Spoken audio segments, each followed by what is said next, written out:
I thought it was about time I made a list of my favourite sci-fi.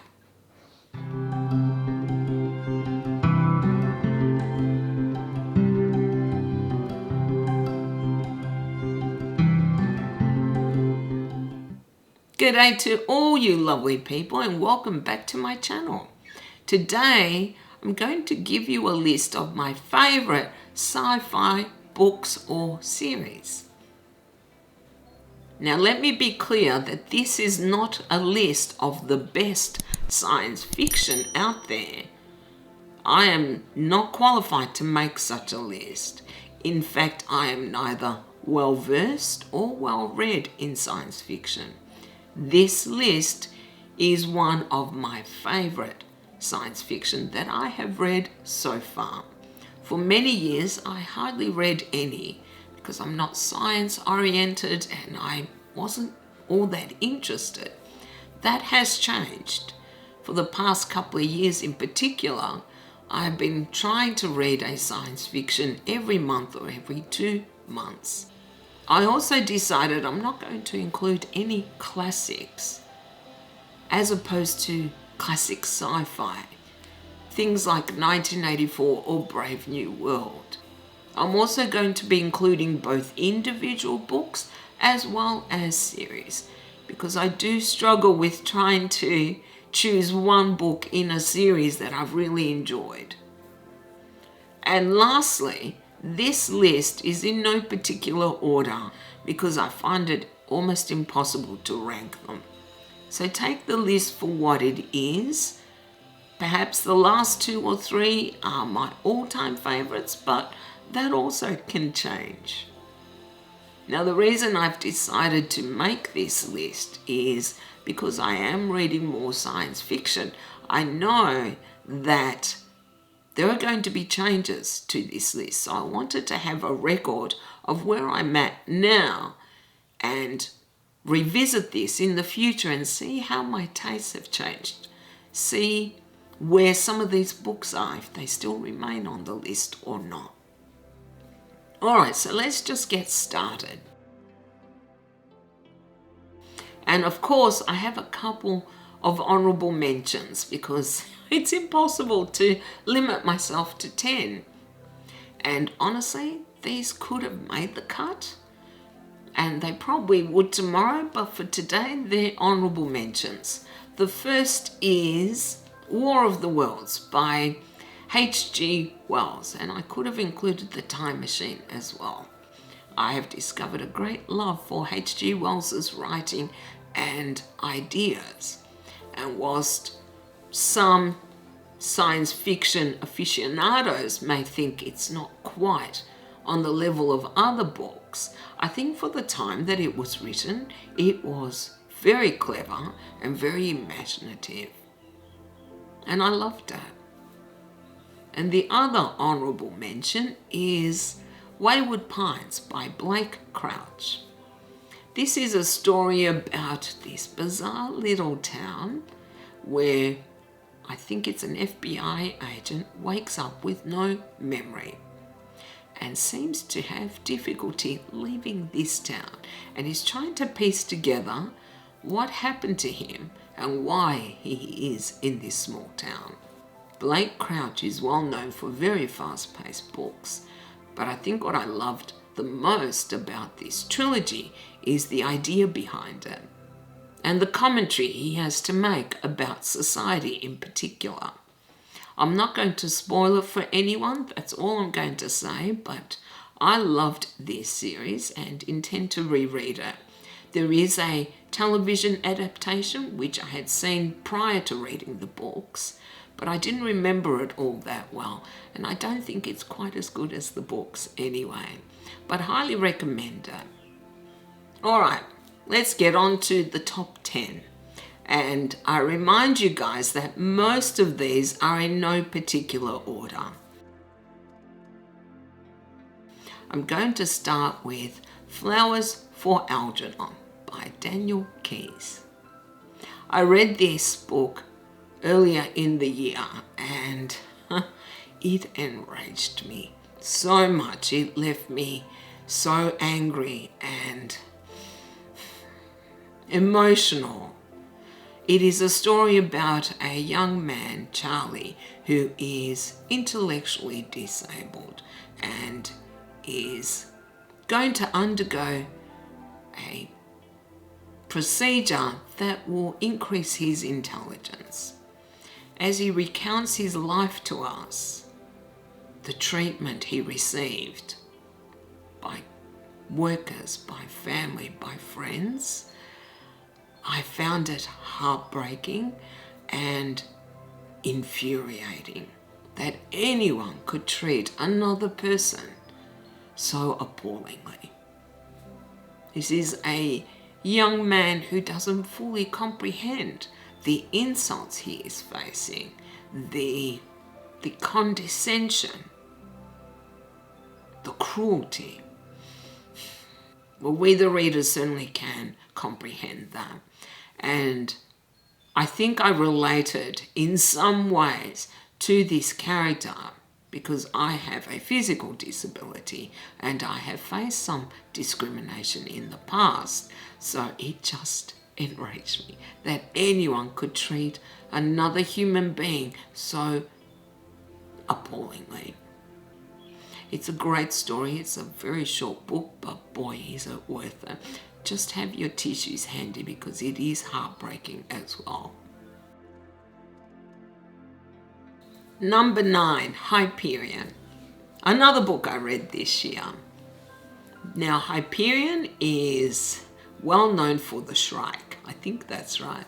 This creature that inhabits this world and seems, I don't know how to describe it actually, menacing, scary, and all-powerful and dangerous. The story is really vignettes or short stories connecting these pilgrims who are traveling to this world intending to enter the tombs, as they call it.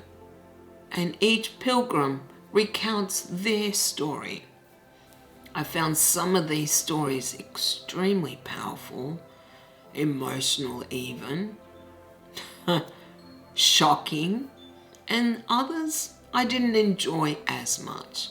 But the world building is fascinating.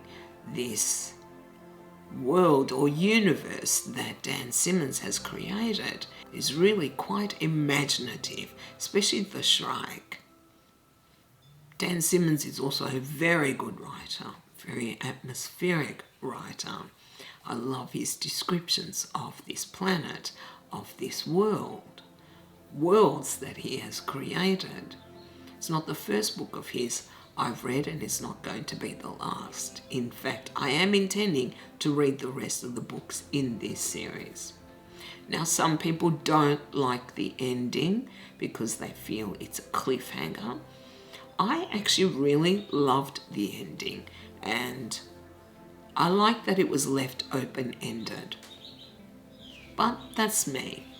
Highly recommended though. There is a reason why this book is extremely popular in science fiction. It's because it is so imaginative and in some ways even profound as to what it has to say about society in particular and where we might be in the future. Number 8, The Martian Chronicles by Ray Bradbury. I've become a big fan of Bradbury and I'm intending to read a lot more by him, but this was basically interconnected short stories about the colonization of Mars. It was written, I think, in the 50s, and you can see that he has taken inspiration or included some of the politics of the time in these short stories. I loved how they were interconnected in ways I did not expect, and I loved particularly the commentary he had to make about human nature, about our fears, and about our strengths and weaknesses. But I think what really surprised me with this was that we also got to view the perspective of the Martians, who felt that they were being invaded by humans. That was my favourite part, I must admit. Highly recommend it. And it's short stories, so you don't have to read it all at once if you don't wish to.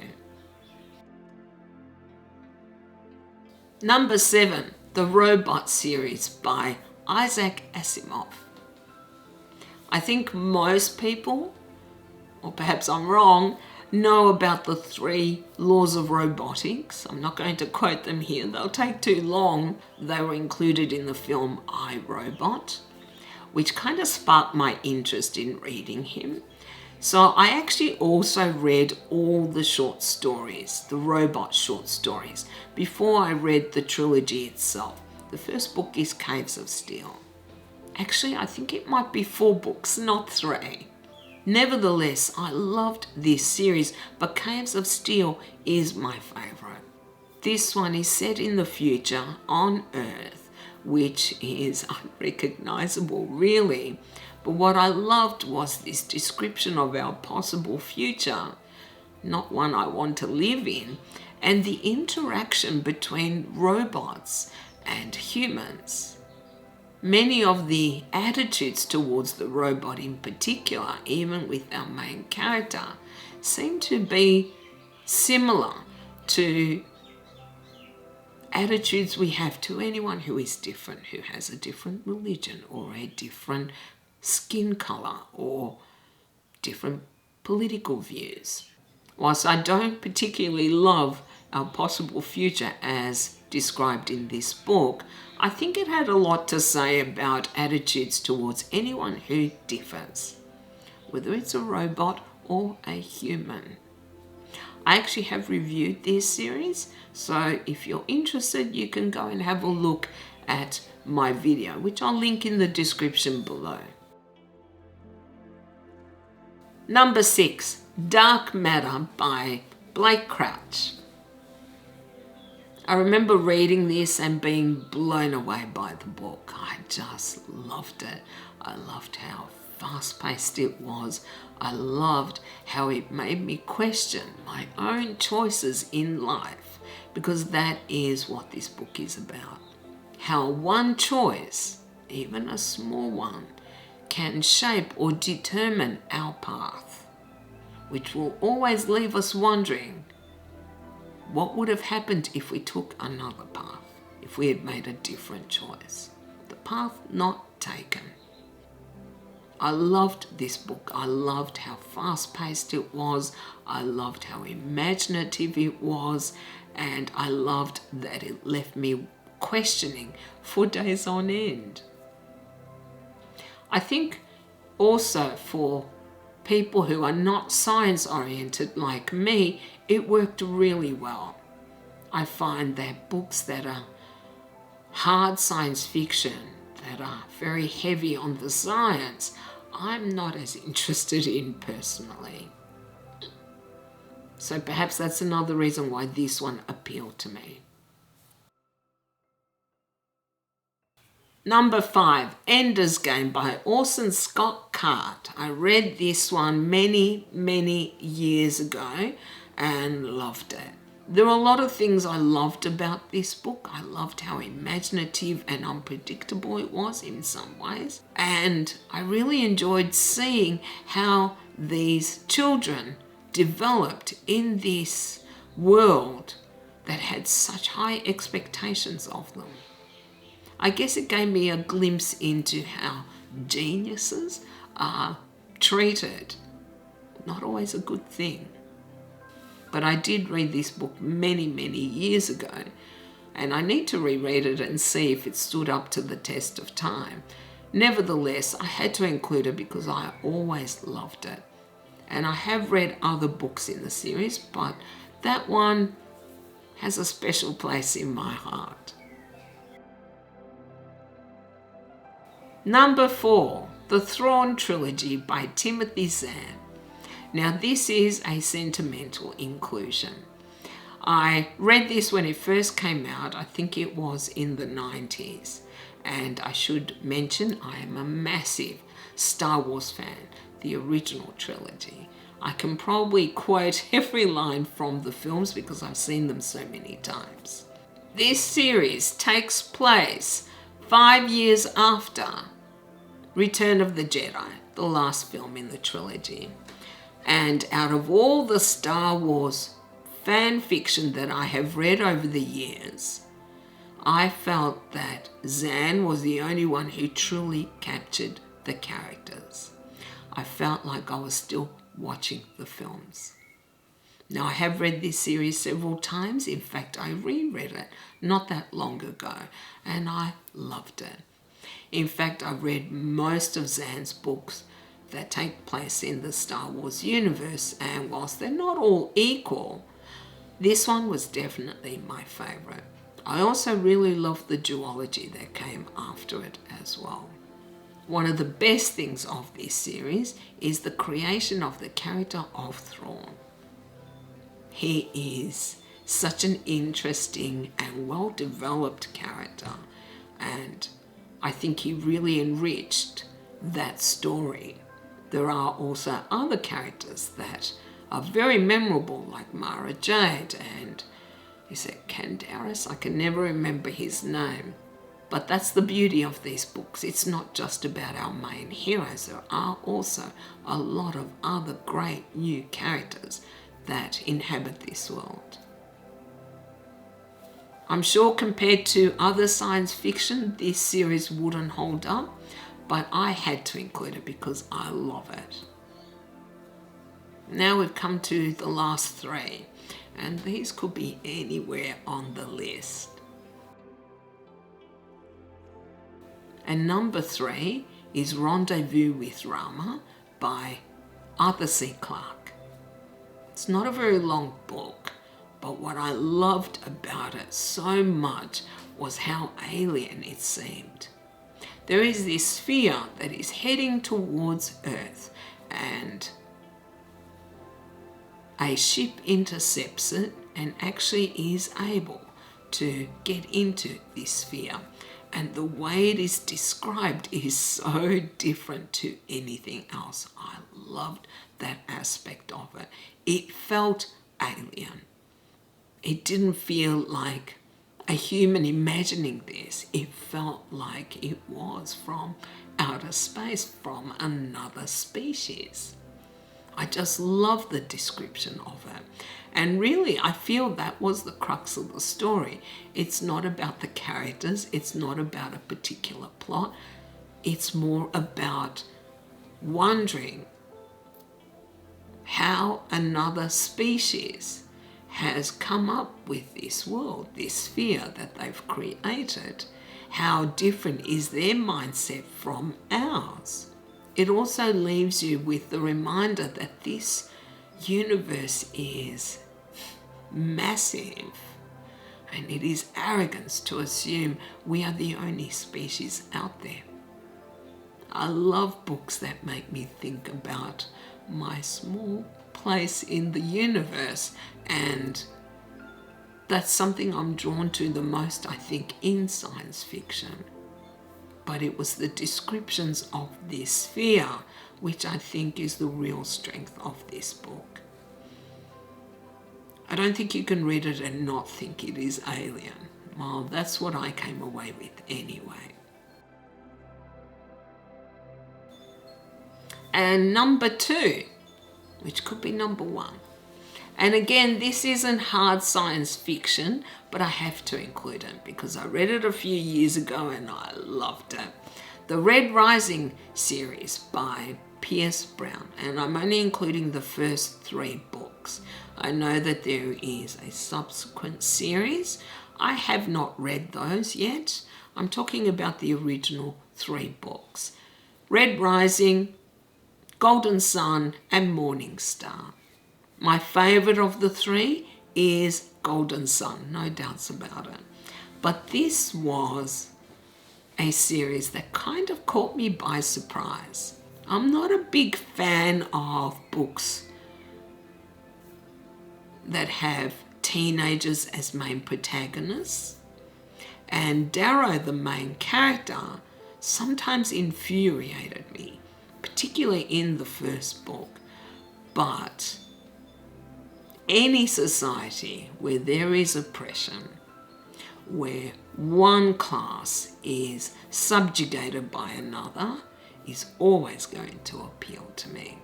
And ultimately, this is what this story was about. It is about class distinctions and the upper classes oppressing the lower classes, and some who decide to fight back. I'm not going to say anything more because I don't want to spoil the story. But what I liked was that the classes were distinguished by colour, and the lowest was a red, the highest were golds.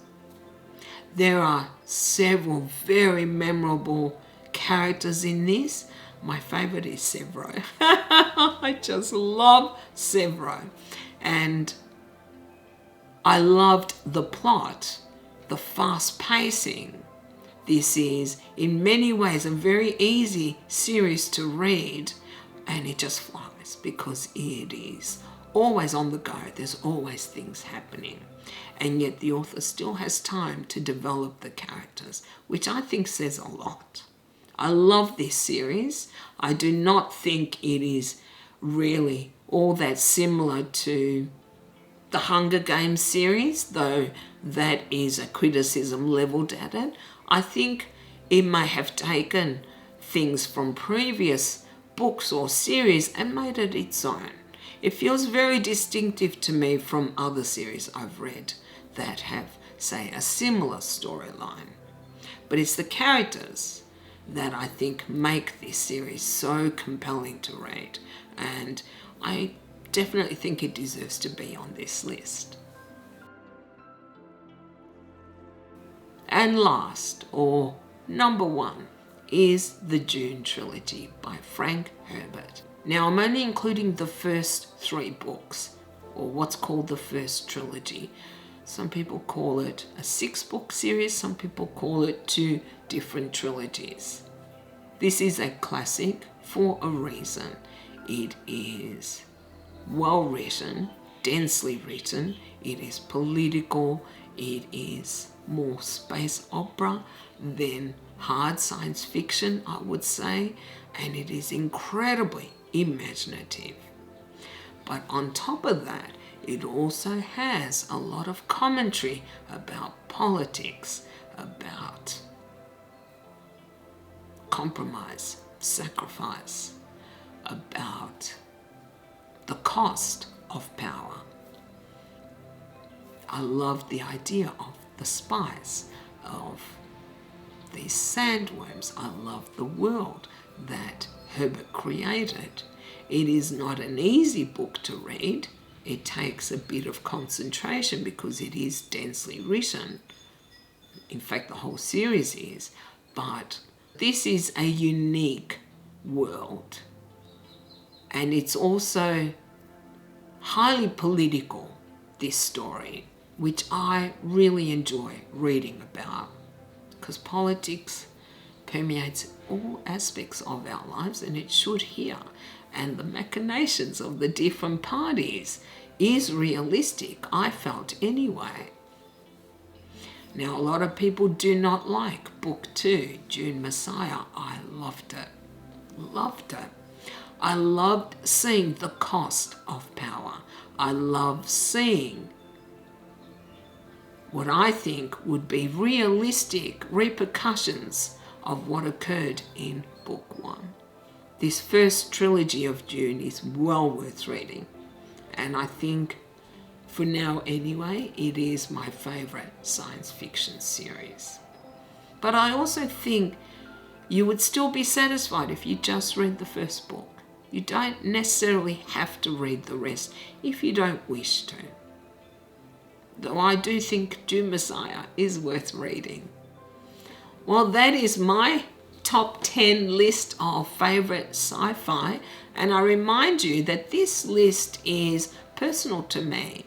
This list is subjective, of course, because They're my favorites. It doesn't mean they're the best sci-fi out there. It just means these ones spoke to me more than others. So now, of course, I'd love to hear what you think of my list. I'd love to hear any recommendations you have for what I should read in the future. And I would love to hear what your favorite sci-fi are. Well, thank you all very much for watching. I really do appreciate all of you. And if you like this video, then you know what to do, right? I don't need to tell you. I hope you all have a beautiful day, and I'll see you next time. Bye. Today, I am going to make... Oh, I'm rusty. The Thrawn trilogy takes place 5 years after.